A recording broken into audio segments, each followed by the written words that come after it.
Hello and welcome to Build761.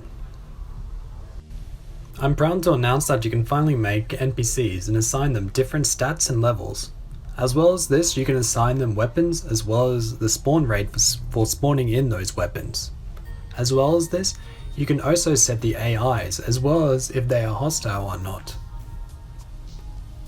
As well as this, killing other NPCs allows the player to get experience points, in which they can use into their own leveling up.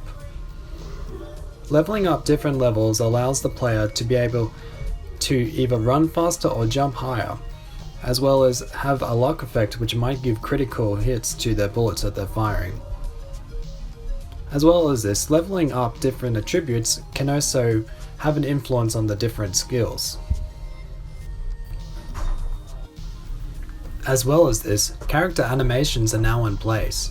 You can now create character animation packs that allow you to assign different character animations to both the player and the NPC.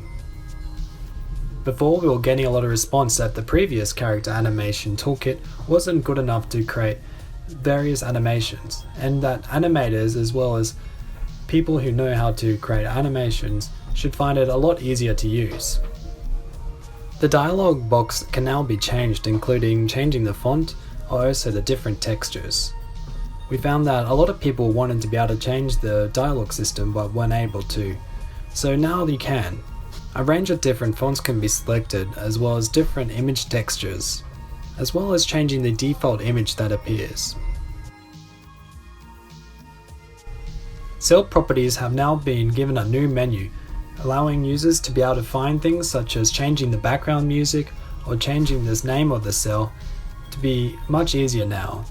We found that splitting up the different cell properties allowed for it to be easily navigated. As well as this, dialog messages can now be visualized when they're being used while the test mode is enabled, allowing you to see the different progress through the different dialog systems. There was previously a bug in which the checking for the flag systems did not work, and it was fixed. As well as this, being able to visualize your different if flag statements and setting flag statements allows you to debug whether or not your systems are performing correctly. If you have any more bugs or suggestions that you'd like in the engine, let us know and we'll put it in. This is Barch out, and see you in the next update.